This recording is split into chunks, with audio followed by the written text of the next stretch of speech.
Hello everyone, I welcome you all to Study Squad and it's time to start today's session. आज की session में हम cover करेंगे आपकी डेली न्यूज़ एनालिसिस जो होने वाली है फ्रॉम द हिंदू. देन हम कवर करेंगे आपके करंट अफेयर्स. आज के करंट अफेयर्स थोड़ी सी इंपॉर्टेंट है तो सारे करंट अफेयर्स ज़रूर देखिएगा. एंड लास्ट में हम कवर करेंगे आपका वोकैब का पोर्शन और ये सब कुछ होने वाला है सिर्फ और सिर्फ 10 मिनट्स के under. So make sure you subscribe to our channel and do not forget to hit on that tiny bell near it so that every day जब ये सेशन आए तो आपके पास नोटिफिकेशन पहुंच जाए. With that being said, let's start today's session. आज की पहली न्यूज़ है अबाउट दी लोकसभा स्पीकर. अब देखो पहले बीच में व्हेन इट वाज स्टार्टिंग तब हो रहा था थोड़ी से आपकी कंफ्यूजन और क्योस चल रहा था बिटवीन द लोकसभा स्पीकर के इलेक्शन. ओके, तब लग रहा था कि देखो नॉर्मली आपका सिंपल कंसेंसस से हो जाता है आपका स्पीकर इलेक्ट. स्पीकर मोस्टली आपकी विनिंग पार्टी का होता है और जो डेप्टी स्पीकर होता है वो आपका दी ऑपोजिशन पार्टी से रिप्रेजेंट करता है.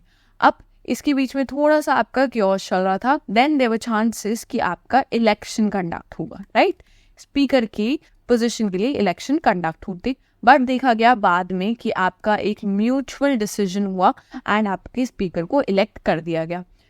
अगर इलेक्शन होते then also well and good, आपकी डेमोक्रेसी के लिए ही अच्छा हो रहा है, आपकी डेमोक्रेसी और ज़्यादा डिस्प्ले हो रही है. एंड अगर अब यहाँ पर देखा गया कि आपके म्यूचुअल डिसीजन से हमें कंसेंसस पे आ गए हैं जिसकी वजह से आपका स्पीकर आ गया है, that is also very good. At present आपकी सिर्फ स्पीकर ही अपॉइंट हुए हैं and that is Om Birla जिन्हें री इलेक्ट किया गया है as the speaker of Lok Sabha. Deputy speaker कि जो इलेक्शंस होते हैं और जो उनका नॉमिनेशन होता है उसके बारे में अपनी स्पीकर ही बताती हैं, बट अभी उसके बारे में कोई न्यूज़ आई नहीं है. सो सिर्फ अभी स्पीकर के बारे में आई है तो वो नेम आपके लिए इंपॉर्टेंट हो गया, दैट इज ओम बिरला. आप यहाँ पर इमेजेस में देख सकते हैं. बाकी थोड़ा सा स्टैटिक पार्ट भी डिस्कस करेंगे. देखो article 93 of the constitution provides for the election of both speaker and deputy speaker. So election के बारे में आपका आर्टिकल 93 बताता है ऑफ द स्पीकर. स्पीकर होता है आपका constitutional and ceremonial head of the house. Each house of the parliament had its own presiding officer. ये आप सबको पता ही है. There is a speaker and a deputy speaker for Lok Sabha and a chairman and deputy chairman for Rajya Sabha.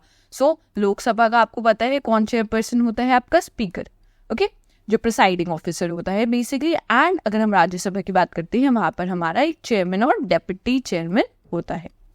Next आएंगे. अब Myanmar से related आपकी न्यूज़ आई है. अब आप सबको पता है कि म्यांमार में आपका कू आ गया था, ठीक है. इसमें क्या हुआ था, आपकी गवर्नमेंट इनकी अच्छी खासी इलेक्टेड गवर्नमेंट थी, कंट्री बहुत ज़्यादा ब्लूम कर रही थी, आपकी बहुत अच्छे लेवल पे ब्लूम कर रही थी. देखा गया था कि इनकी इकोनॉमी बहुत अच्छे से ग्रो कर रही थी, इनका टेक्सटाइल मार्केट बहुत अच्छा वर्क कर रहा था क्योंकि ये मैन्युफैक्चरर्स बन गए थे टेक्सटाइल में. बट देन देखा गया कि आपकी जो अच्छी खासी चलती हुई गवर्नमेंट थी उसे ओवरथ्रो कर दिया गया आर्मी ने. सो आर्मी आई और इन्होंने ओवरथ्रो कर दिया आपकी गवर्नमेंट को. अब उसके बाद में इनकी सिचुएशन ऐसी हो गई म्यांमार की कि अब इन्हें जहाँ पर भी इनकी आर्मी को आफ्टर टेकिंग कंट्रोल जहाँ पर भी इन्हें लोग दिखते हैं that you know they have formed a group या फिर साथ में वो लोग हैं तो वहाँ पर ये लोग बॉम्ब्स एंड ऑल मार देते हैं बिकॉज इनको लगता है कि ये लोग हमारे अगेंस्ट प्लानिंग प्लॉटिंग कर रहे हैं. ओके, अब जब आपकी कंट्री की सिचुएशन इतनी ख़राब हो जाती है तो लोग क्या करते हैं, थोड़े टाइम तक लोग आपके सबमिसिव रहेंगे, थोड़े टाइम तक वो लोग नहीं करते हैं कुछ, बट एक टाइम बाद देखा जाता है कि जो आपके लोग होते हैं the people of the particular nation वो लोग भी बाहर निकल आए हैं विद आर्म्स. अभी आर्म्स लेके बाहर निकल आए हैं और इन्होंने अपनी खुद की पार्टीज बनानी शुरू कर दी हैं, ठीक है. नेशनल लिबरेशन आर्मीज बनानी शुरू कर दी है like the thing national liberation army जिसकी यहाँ पर बात की गई है. ये कुछ आर्मी नहीं है, ये लोग हैं आपके जनरल पब्लिक लोग हैं जिन्होंने आर्म्स उठा लिए हैं अब against the particular army because अब ये इतना ज़्यादा जो इनके ऊपर बॉम्ब्स हैं और ऑल दिस सप्रेशन ये लोग नहीं झेल पा रहे हैं. And now they want that freedom of speech they want it. Therefore in लोगों ने ऐसी आर्मी बना ली है, छोटी छोटी आर्मीज बनाई है अपनी. और यही जो आपकी नॉर्मल आर्मीज है जिन्होंने आर्म्स उठा लिए हैं लोकल लोगों ने, इन्होंने साथ में ही अपनी ग्रुपिंग करनी शुरू कर दी है against this particular government. Okay, इसके अगेंस्ट गवर्नमेंट कह दो या आर्मी कह दो, आप जो भी है ये, सो उसके अगेंस्ट ये लोग खड़े हो चुके हैं. अब रिसेंट में इन्होंने अटैक किया है एट पाइपलाइन के एरिया पे इन्होंने अटैक किया है। अभी जो पाइपलाइन है ये क्यों इंपॉर्टेंट है, बिकॉज ये चाइना की आपकी पाइपलाइन है। आप यहाँ देख सकते हो, ये चाइना से आपकी पाइपलाइन जो म्यांमार से पास होती है। सो इसी के कयाको रीजन पे इन्होंने अटैक किया है रिसेंटली, दिस अगेंस्ट में जो आपके लोग खड़े हुए हैं उन्होंने। अब क्यों करा है, अब देखो रीज़न आपका बहुत सिंपल है। ये जो आपकी आर्मी है जिसने यहाँ पर आपका कू क्रिएट करा था या गवर्नमेंट को डिस्प्लेस किया था, उसको जो आर्म्स कौन प्रोवाइड कर रहा है, उसको आर्म्स प्रोवाइड कर रहा था आपका चाइना। सो चाइना ही ये जो आपकी आर्मी है उसको आर्म्स, फंड्स, ये सब प्रोवाइड कर रहा था। तो अगर देखो लोगों को लगेगा जो लोग इन लोगों को सपोर्ट कर रहे हैं उसके अगेंस्ट तो जाएंगे ही। सो इसी वजह से उन्होंने इनकी पाइपलाइन वाले एरिया में अटैक कंडक्ट करा था। ओके, इंडिया का स्टैंड कहाँ है? इंडिया का देखो मोस्टली आपका ये वाला पोर्शन जो आप यहाँ पर देख रहे हो, इस पोर्शन पे इंडिया के ज़्यादातर आपके प्रोजेक्ट्स हैं। सो यहाँ पर जो आपकी आर्मीज हैं या यहाँ पर जिन लोगों ने आर्म्स उठा रखे हैं, they are not very much against India, because recent में भी अगर आप फॉलो करते होंगे हमें तो आपको पता होगा कि बहुत सारे लोगों ने आपके रिफ्यूज भी लिया है, राइट? बहुत सारे लोगों ने म्यांमार के रिफ्यूज लिया है। आपकी इस नॉर्थ ईस्ट का जो रीजन है हमारा, वहाँ पर बहुत लोगों ने रिफ्यूज ली है। एंड इंडिया उन्हें प्रोवाइड भी कर रहा है, आपके फूड एंड शेल्टर प्रोवाइड कर रहा है, उनको कैंप्स में रखा है। They are not permanent but क्या दे आर टेम्परेरी कैंप्स।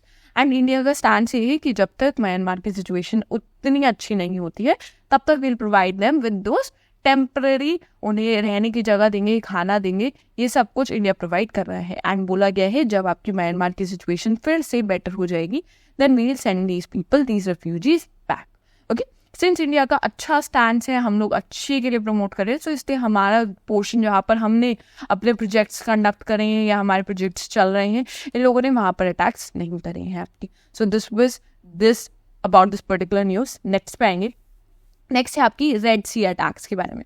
अब आप सबको पता होगा कि आपका जो रेड सी अटैक्स थे वो स्टार्ट हुए थे कब? अब वो अटैक्स हुए थे आपके हमास से, ठीक है? हमास ने आपका इजराइल पर अटैक किया था। ओके, इजराइल ने आपका फिर से हमास पर अटैक करना स्टार्ट कर दिया था। अब ये जो आपकी हमास है उसकी भी एलाइज है, राइट? ये आपकी हमास एक मिलिटेंट ग्रुप है और इसके दो एलाइज हैं आपके, एक तो है आपके हाउदी और एक है आपके हिजबुल्ला, राइट? हिजबुल्ला है आपके लेबनान वाले, जो लेबनान से आपके इजराइल पर अटैक करे थे सदर्न पोर्शन में। एंड ये जो हाउदी है आपकी, Houthi these are part of this Yemen portion. Yemen का जो ये पोर्शन है यहाँ पर ये हाउदीज रहते हैं, रिसाइड करते हैं, इलीगली रिसाइड करते हैं। एंड आपका ग्रुप वहाँ का है ये। अब ये सारे के सारे जो है ये आपके ईरान बैक्ड हैं, हम बहुत बार पढ़ चुके हैं।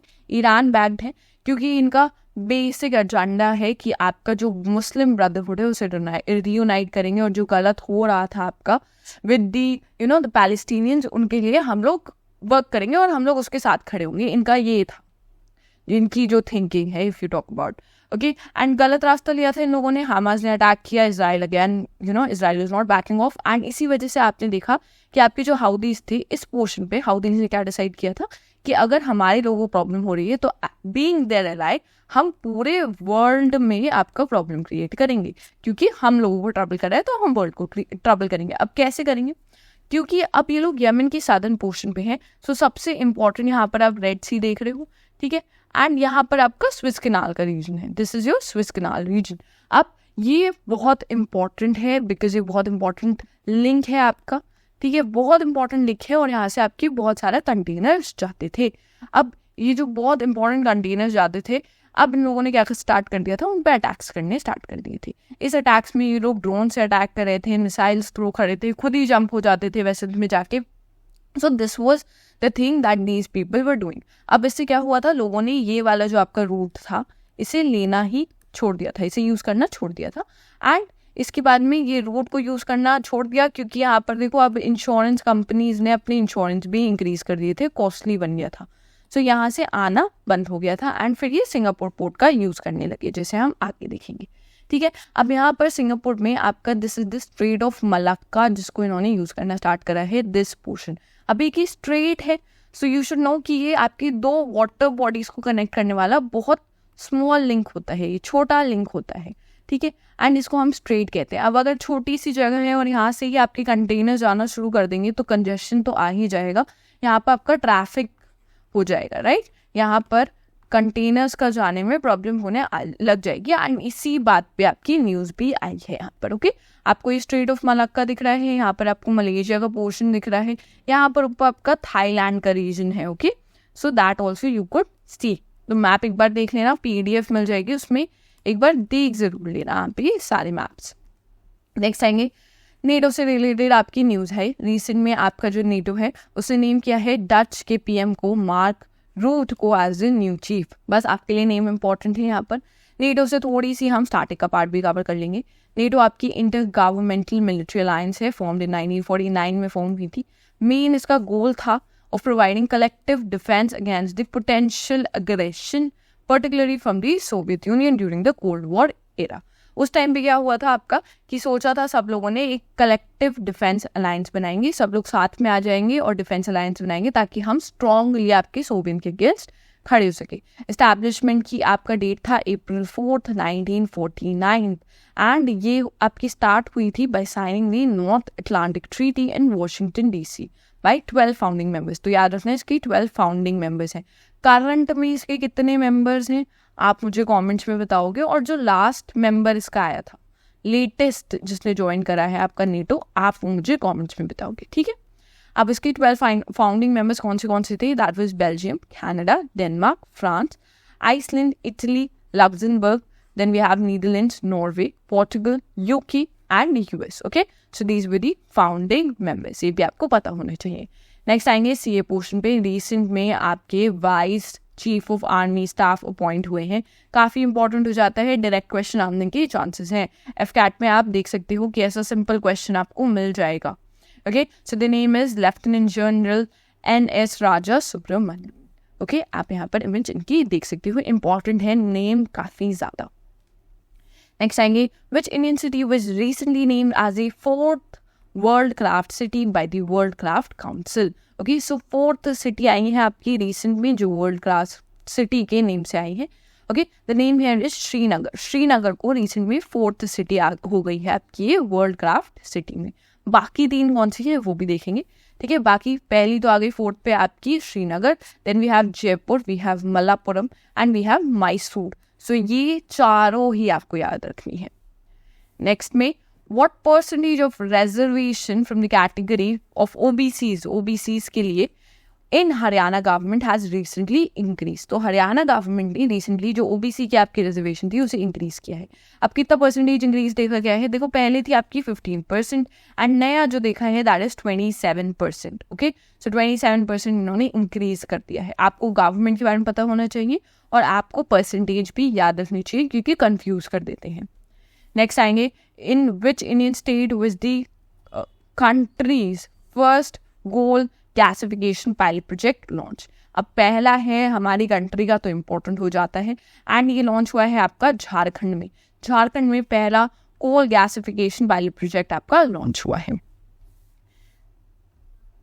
Next we'll come to which country became the first to retrieve rocks from moon's far side. Moon की फार साइड पर से कौन सी कंट्री है जिसने रॉक्स रिट्रीव की है? अब पहली कंट्री बनती है वर्ल्ड की एंड ये है आपकी चाइना.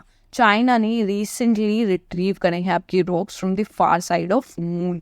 ओके, इनका रिसेंट में था आपका Chang'e 6 मिशन. Chang'e 6 मिशन था जिसने फाइनली फर्स्ट टाइम रिट्रीव करे हैं मून के particles from the far side. Okay, इसके अलावा इनका एक Chang'e 7 में मिशन है. ठीक है, जिसमें आपके 2 नई कंट्रीज हैं जिन्होंने ज्वाइन किया है. आप हमने तो स्टडी कर ली है countries. The name is E and B से स्टार्ट होता है. आप मुझे कमेंट्स में बताना कौन सी 2 कंट्रीज हैं. अगर नहीं याद आता है देन फर्स्ट कमेंट देख लेना जो पिंड होगा, that will be the answer. Next आते हैं विच union territory in India has been a full functional literacy under the ULLAC initiative. अब किसको डिक्लेयर किया गया है कि यहाँ पर जो लिटरेसी रेट देखा गया है 97% देखा गया है, तो काफ़ी हाई है. ओके, ये है आपकी लद्दाख. लद्दाख में देखा गया है लिटरेसी रेट काफ़ी ज़्यादा हाई. फुली लिटरेट बताया गया है 97% के साथ इसको. ओके, इसके अलावा आप मुझे बताओगे कमेंट्स में कि हमारे यहाँ पर कितनी यूटीज है. बहुत सारे लोग इसमें भी कंफ्यूज हो जाते हैं कि कितनी यूनियन टेरिटरीज हैं इंडिया में presently. The question is presently कितनी है, ये आप मुझे कमेंट्स में बताना जरूर. नेक्स्ट आते हैं which organisation recently handed a medium range microwave obscurant chaff rocket to Indian navy. अब देखो इंडियन नेवी से रिलेटेड है, काफ़ी आपका एडवांसमेंट देखा गया है। अब बनाया किसने है, DRDO ने बनाया है आपका ये पर्टिकुलर शाफ्ट रॉकेट। नेक्स्ट आते हैं टॉप 4 वर्ड्स फॉर टुडे पे। फर्स्ट वर्ड है आपका incumbent, which is a person who is currently in official position, अभी जो आपका ऑफिस ऑक्यूपाई कर रहे हैं। Then we have scrutinise, which is to look और examine something very carefully. Then we have disquiet, which is a feeling of worry or unease. And then we have commemorate, which is to exist or take place in order to make people remember a special event, in order to make people remember that particular event. Okay, if you're doing something, so this one is repeated here. So if you do something, so that people could remember that particular event. Lastly, हम आ जाएंगे question for the day पे. This is the question for the day. I hope you'll answer this in the comment section.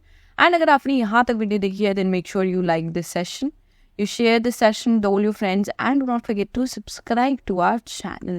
With that, we'll end the session here. Thank you for watching.